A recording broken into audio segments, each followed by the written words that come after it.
de árvores, e a outra 2/3 poderá ser compensada com investimentos em outras formas de energia limpa.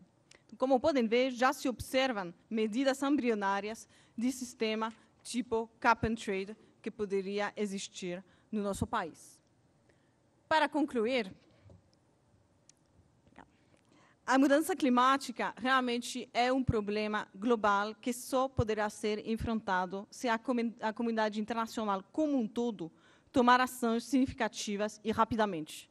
Não é só os Estados Unidos adotando um cap and trade, não é só a União Europeia com a nova diretiva adotada em 2008 de redução de 20% para 2020, é realmente um esforço conjunto da comunidade internacional. Sabemos que as emissões passadas do Brasil não provocaram as atuais mudanças no clima. Porém, as emissões do Brasil hoje já são significativas e elas vão crescer. Então, ninguém contesta que o Brasil não é responsável pelas emissões passadas e pela mudança do clima hoje. Mas não podemos seguir nos baseando nesse argumento que é cientificamente inquestionável, sem dúvida, para justificar uma posição defensiva. Na verdade, o Brasil tem todos os elementos para ser um líder nessas discussões do clima.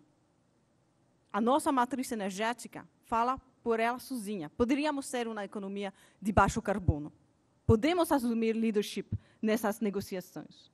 Então, as nossas recomendações é gerar mais debate dentro dos setores e entre setores, envolver o setor privado aqui no Brasil nessas discussões. Temos muitos ativos a nosso favor para estar presente nessas negociações e para realmente gerar oportunidades a partir da redução das emissões.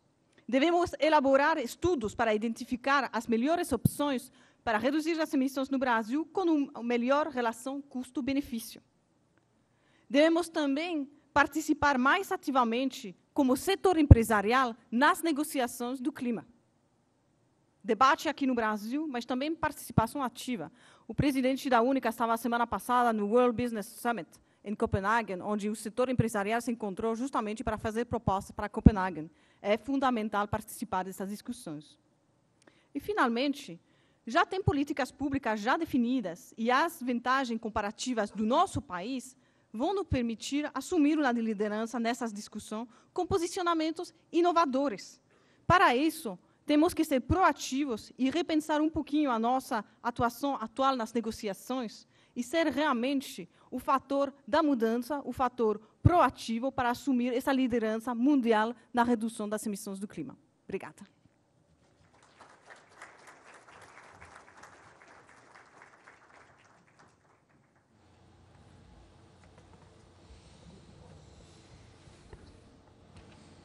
Muito bem.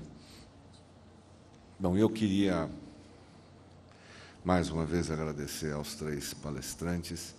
Eu acho que aqui pontos importantes e que eu acho que, com certeza, nós vamos aprofundar com as perguntas do plenário foram colocados aqui de uma forma muito clara. Eu fico satisfeito com o reforço dessa mensagem da Única, no sentido de que o setor empresarial precisa,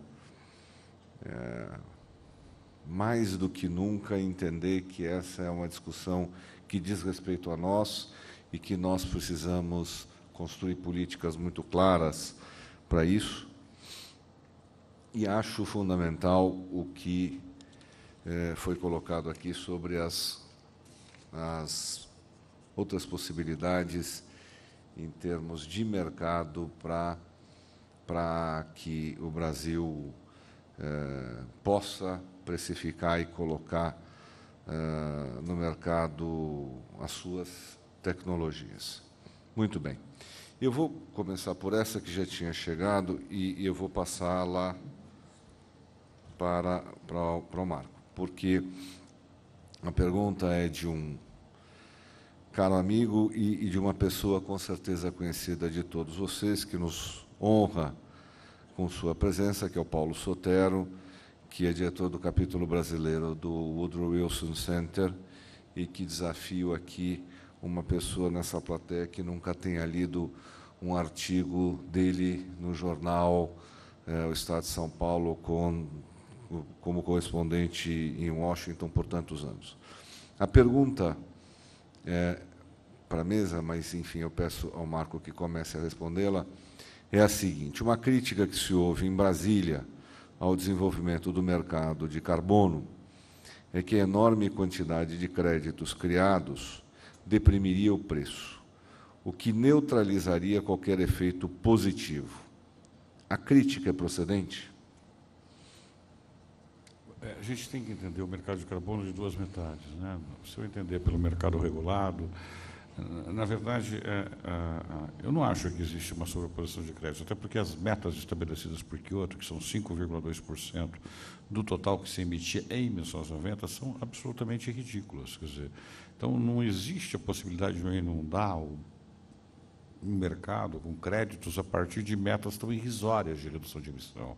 O que Kyoto propõe, na verdade, é uma gota d'água no oceano. Quer dizer, no fundo, atingia, e mesmo com essa gota d'água no oceano, talvez agora alguns países europeus consigam atingir as metas de Kyoto em função de um decréscimo da atividade econômica como um todo na Europa, mas não em função de tecnologias novas ou de eficiência energética ou de qualquer outro processo. Então, eu não acredito muito nessa história de que poderia se inundar o mercado, tal. Até porque é um mercado muito jovem, a gente tem a condição, eu tenho a condição para você de dimensionar esse mercado para cada cap and trade, na medida que eu tenho metas quantificadas de redução de emissões ao longo do tempo. Não esqueça que esse é um mercado que foi criado pelo Estado, né? O Estado criou o mercado, ou a diplomacia criou o mercado. Quando você estipula uma meta de redução, você criou o mercado. Você criou uma diferença de custo de oportunidade por custo de abatimento do outro. Então, eu não acho isso possível, acho pouco provável que isso ocorra, até porque, de novo, as metas de Kyoto são irrisórias. Eu acho que a gente tem que crescer essas metas e aí sim você pode equilibrar essas coisas com outras coisas. Uma coisa que me preocupa é que não existe nenhum sistema de vasos comunicantes entre mercados regulados e não regulados. Um dia vai existir, ainda não existe, mas eu acho que a gente vai chegar lá, sim. Bom, não sei se eu esclareci, não estou vendo a pessoa. Professor Gilvan gostaria também de entrar nessa questão. Paulo, prazer em vê-lo, que eu não consigo enxergar daqui por causa da... É ali, nessa ponta. Opa. Não, isso não é verdade. Primeiro porque Kyoto, do jeito que ficou e com a ausência dos Estados Unidos e com a folga de emissões da Rússia e da Ucrânia, quer dizer, se fosse um mercado perfeito, o preço de mercado da tonelada de carbono hoje seria zero, porque o custo é nulo para qualquer país europeu ir lá e, em troca de uma negociação política, etc., comprar, entre aspas, carbono da Rússia, que tem sobrando e perderá o valor. Tá?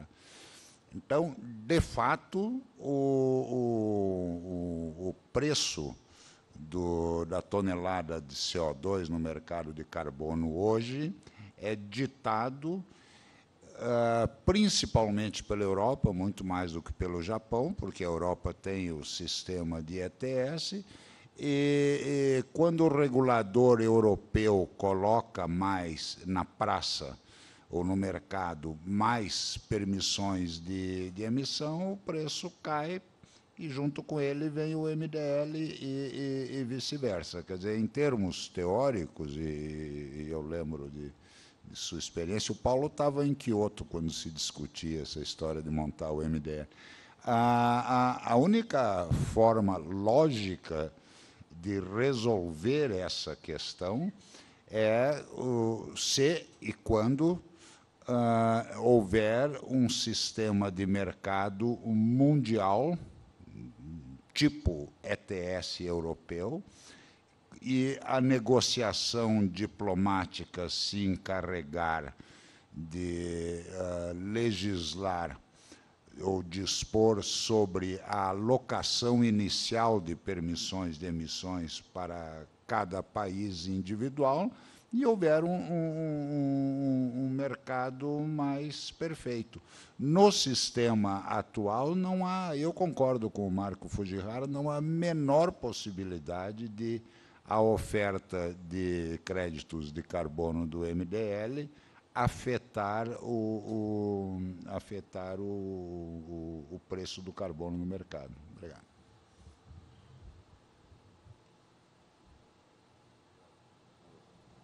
Alô.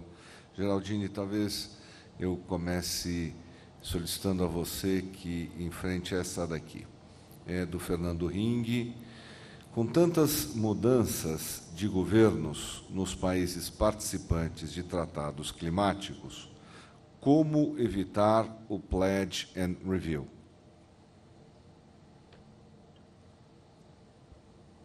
Olha, na verdade, os tratados internacionais, eles são independentes da mudança do governo. A legislação internacional, a gente espera justamente a continuidade dos compromissos internacionais, independentemente dos diferentes governos nos países. Acho que realmente não é um problema de quem está no poder, é realmente um problema de sentir-se corresponsável do futuro do nosso planeta. Claramente, os países em desenvolvimento não podem assumir os mesmos compromissos que os países desenvolvidos. Primeiro, porque não é justo, porque, uma vez mais, não causaram as mudanças do clima que conhecemos hoje. Mas, segundo, porque as responsabilidades são diferenciadas. Igual que as responsabilidades são diferenciadas nas negociações internacionais do comércio, é o mesmo para as negociações do clima.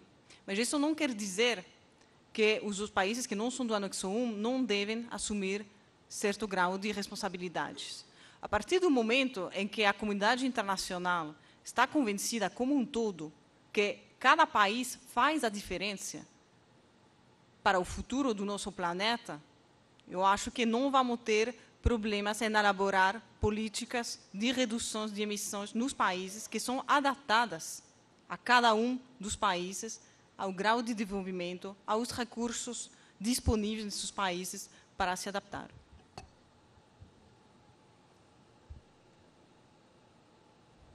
Alô.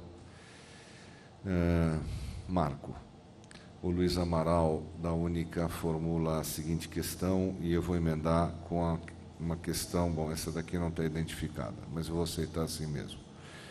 A primeira questão: o mercado voluntário é interessante e dinâmico, mas exige que empresas possuam capital humano, técnico, muito escasso e específico, sem mencionar os complexos procedimentos para novos projetos serem reconhecidos nesse mercado.